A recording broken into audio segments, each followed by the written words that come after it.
Halo, selamat pagi pemirsa. Apa kabar Anda di pagi hari ini? Senang sekali saya Heri Orun kembali menjumpai Anda dalam Berita Papua hari ini. Dan telah kami siapkan beberapa berita teraktual yang terpercaya dan 3 berita utama telah kami sajikan untuk Anda. Cekcok antar pelajar di SMA Negeri 1 Yalimo berujung pembakaran rumah, kios, dan asrama Polres.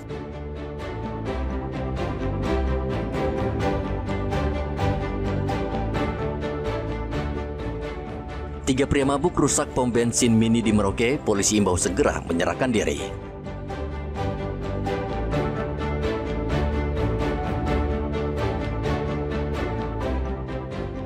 Delapan hari terjebak di tambang bawah tanah, 7 karyawan PT Freeport belum diketahui nasibnya.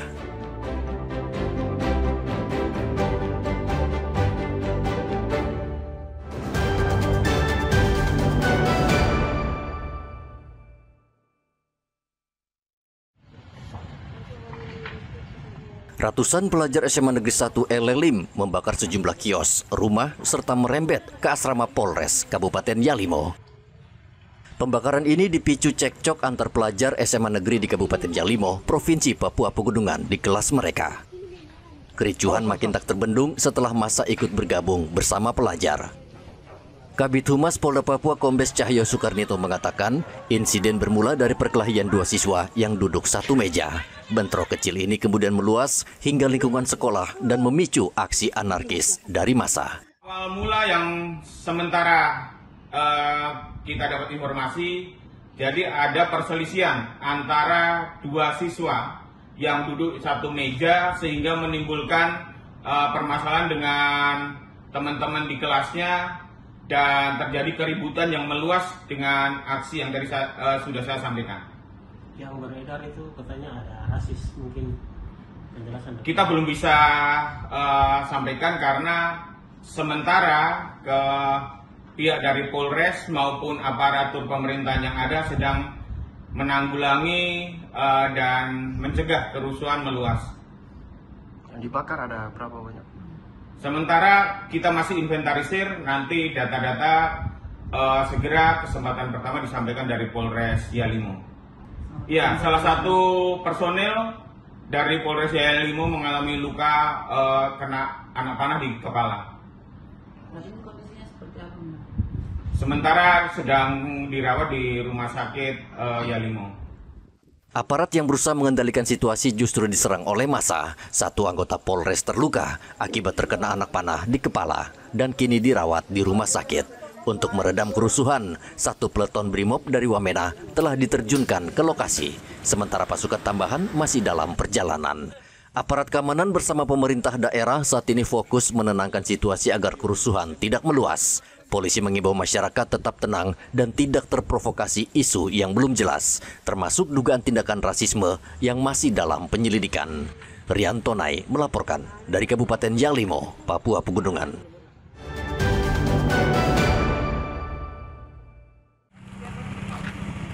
3 orang tak dikenal yang diduga dalam kondisi mabuk minuman keras merusak dispenser milik pom mini di Jalan Nowari, Kabupaten Merauke pada hari Senin. Ketiga pelaku tanpa alasan yang jelas memukul kaca pom mini dengan tangan hingga pecah. Pemilik pom mini Salmah sempat keluar dan mencoba menangkap para pelaku, namun gagal karena mereka langsung melarikan diri. Polisi yang mendapat laporan langsung menyelidiki kasus ini dan meminta keterangan saksi untuk mengetahui ciri-ciri pelaku. Dia sendiri? Bertiga. Terus tadi dia langsung memang kasih rusak atau gimana? Langsung dikit saja. Oh, dia tidak minta bensin ke apa tidak? Tidak, Om. Jalan kaki ya? Iya. 3 orang itu. Iya. Hingga hari Selasa, polisi masih mencari pelaku. Polisi meminta pelaku menyerahkan diri dan mempertanggungjawabkan perbuatannya. Muhammad Ridwan dan Rian Tonai melaporkan dari Merauke, Papua Selatan.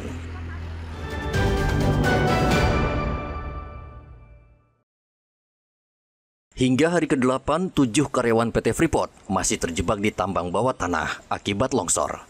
PT Freeport Indonesia masih terus berupaya mengevakuasi para korban, namun proses evakuasi tidak mudah karena harus mengangkat lumpur seberat 600.000 ton yang menutupi terowongan.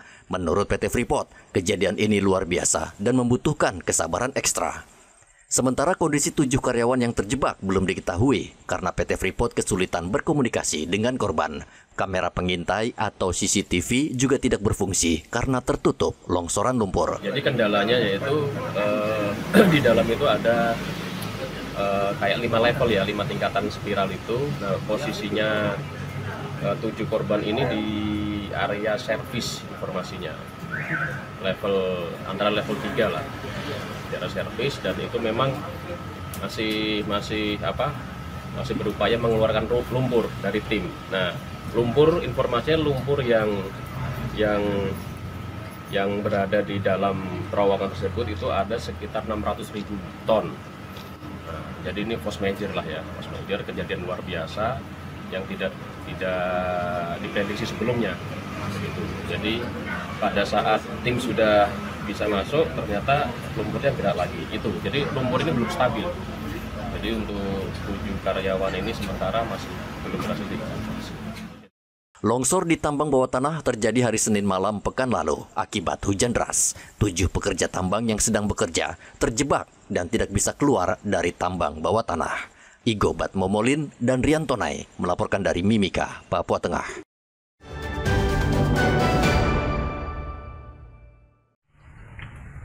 Badan Meteorologi, Klimatologi, dan Geofisika (BMKG) kembali mengimbau para nelayan di wilayah Merauke untuk meningkatkan kewaspadaan saat beraktivitas di laut. Nelayan diharapkan memantau kondisi cuaca secara rutin dan menunda atau bahkan tidak melakukan aktivitas di laut karena kondisi dinilai berbahaya. Untuk pelaku transportasi di laut, khususnya untuk perahu-perahu nelayan yang jenisnya kecil ya, seperti speedboat, juga harus mewaspadai akan adanya potensi angin kencang yang datang secara tiba-tiba. Karena memang angin kencang yang biasa terjadi itu datangnya secara tiba-tiba.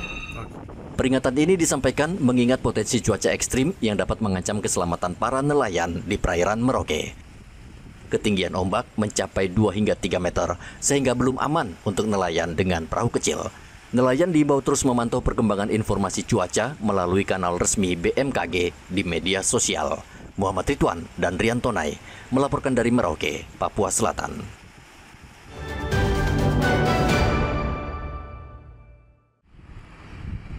Pemerintah melalui Menko Perekonomian kembali memberikan kebijakan keringanan bagi pekerja di sektor pariwisata, khususnya hotel, kafe, dan usaha sejenis, dengan memberlakukan penghapusan pajak selama 3 bulan.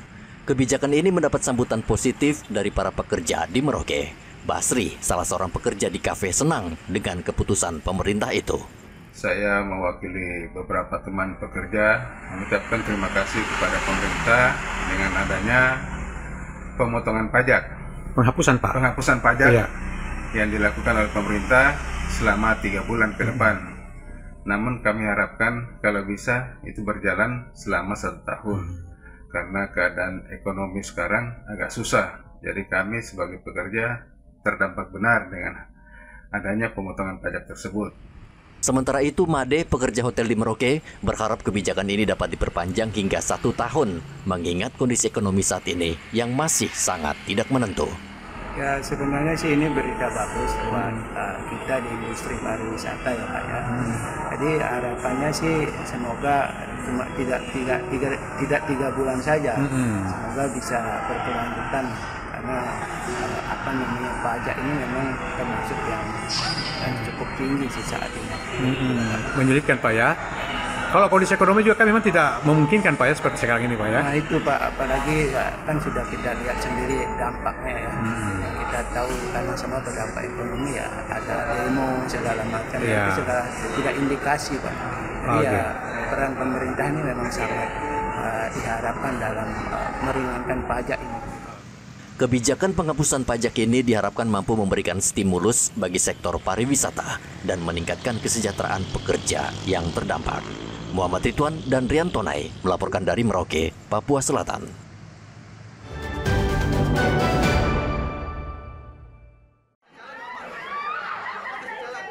Wakil Presiden Republik Indonesia Gibran Rakabuming Raka mengunjungi Rumah Sakit Umum Daerah Merauke pada hari Selasa. Kedatangan Wapres mendapat sambutan warga, tenaga medis, hingga pasien. Mereka ingin melihat langsung sosok Gibran yang juga merupakan putra Presiden ke-7. Wapres sempat menyapa para pasien, termasuk seorang ibu yang baru saja melahirkan. Ia mendatangi loket pendaftaran dan berdialog dengan pasien yang sedang mendaftar untuk berobat. Wapres berharap rumah sakit memberikan pelayanan kesehatan secara optimal sehingga pasien segera sembuh.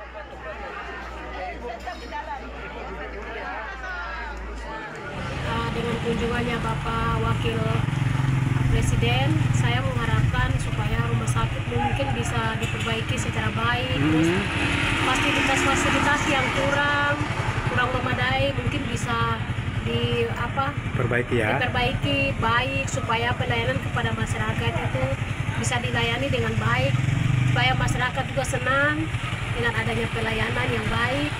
Direktur RSUD Merauke Dewi Wulandari mengatakan kunjungan Wapres merupakan bentuk perhatian pemerintah terhadap pelayanan kesehatan di daerah. Harapan kami bahwa Wapres melihat bahwa layanan kesehatan, bagaimana layanan kesehatan di rumah sakit terkait sistem rujukan yang ada. Kunjungan Wakil Presiden Gibran Rakabuming adalah yang pertama kali di era pemerintah Prabowo Subianto. Selama 2 hari, Wapres akan melihat langsung program makan bergizi gratis hingga penyaluran bantuan sosial di Papua Selatan. Muhammad Ridwan dan Rian Tonai melaporkan dari Merauke, Papua Selatan.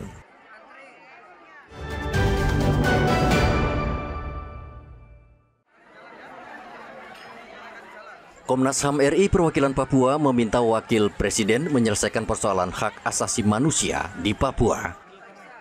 Komnas HAM Papua menyoroti pemindahan 4 tahanan makar dari Sorong dan saat ini bersidang di Makassar, Sulawesi Selatan. Komnas HAM Papua meminta Wakil Presiden memberikan perhatian khusus terhadap warga Papua yang menyampaikan aspirasi politik secara damai, serta menekankan pentingnya dialog dan pendekatan sosial budaya untuk mewujudkan Papua tanah damai. Itu tidak hanya seremoni untuk agenda-agenda yang sudah ada, tetapi harus ada hal yang lebih substansi dalam rangka menyentuh persoalan Papua.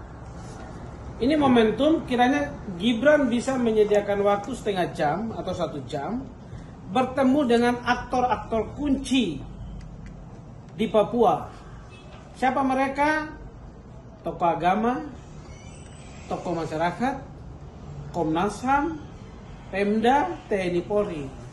Bicara apa? Bicara tentang penanganan masalah penyelesaian konflik yang ada di Papua.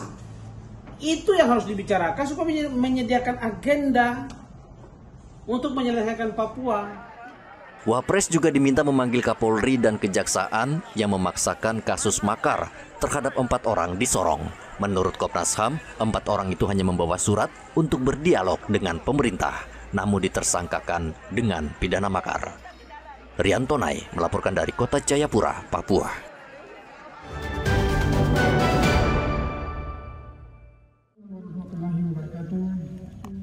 Wakil Presiden Gibran Rakabuming berkunjung ke Jayapura, Papua selama 2 hari dari tanggal 17 hingga 18 September 2025. Untuk mengamankan kunjungan Wakil Presiden, Kodam 17 Cendrawasih menerjunkan sekitar 2.700 personel gabungan TNI Polri.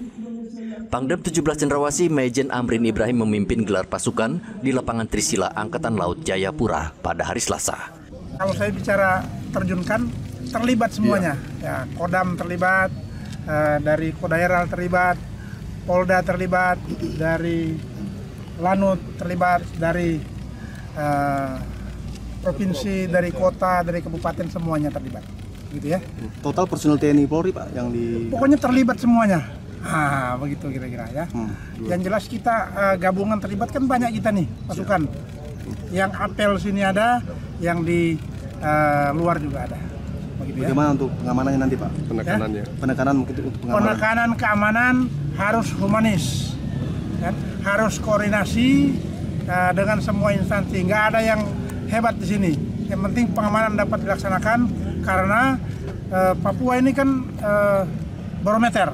Jadi kita harus aman. Teman-teman wartawan juga harus membantu kita untuk melaksanakan pengamanan, khususnya pengamanan berita. Kegiatan Wakil Presiden di Papua cukup padat. Ia akan meninjau program makanan bergizi gratis, mengecek pelayanan kesehatan gratis, dan bertemu dengan kepala daerah serta Forkompimda. Wapres juga akan berkunjung ke Pasar Ikan Hamadi dan meninjau sekolah rakyat serta meresmikan Rumah Sakit Kemenkes Jayapura. Pangdam mengajak masyarakat menjaga kondusivitas selama kunjungan Wakil Presiden karena membawa dampak positif bagi Papua. Hendra melaporkan dari Kota Jayapura, Papua.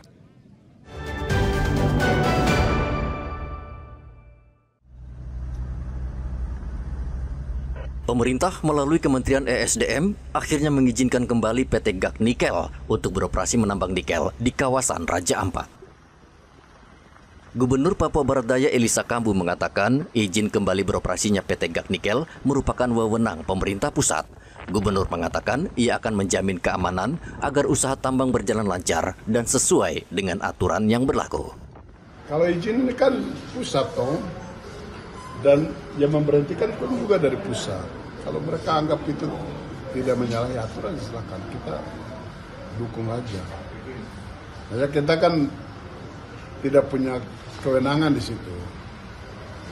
Kita tetap mendorong supaya mereka tetap melaksanakan kewajiban mereka. Karena dengan perpanjangan kontrak ini kan sudah pasti ada kewajiban-kewajiban yang mereka harus penuhi. Reklamasi yang sudah digaleng, reklamasi kembali, penghijauan baru mereka memperluas itu lagi. Jadi itu urusan Jakarta karena ini kewenangannya ada di sana. Jadi kita di daerah ya yang utama kita ya paling keamanan, ketertiban, terus ya harapan kita masyarakat di sana juga bisa menikmati lah, mereka juga bisa bekerja dengan baik, itu saja kita. Sebelumnya masyarakat dan aktivis lingkungan menuntut pemerintah mencabut izin PT GAK Nikel beroperasi di kawasan Raja Ampat karena melakukan pelanggaran dengan merusak lingkungan. Namun Kementerian Energi dan Sumber Daya Mineral mengizinkan kembali PT GAK Nikel beroperasi di Pulau GAK, Kabupaten Raja Ampat. Karena berdasarkan audit, perusahaan sudah memenuhi standar lingkungan hidup. Seperti diketahui, kawasan Raja Ampat merupakan kawasan konservasi alam yang berjuluk surga terakhir di bumi. Gugusan Pulau Raja Ampat memiliki keanekaragaman hayati bawah laut terkaya di dunia. Topan dan Riantonai melaporkan dari Sorong, Papua Barat Daya.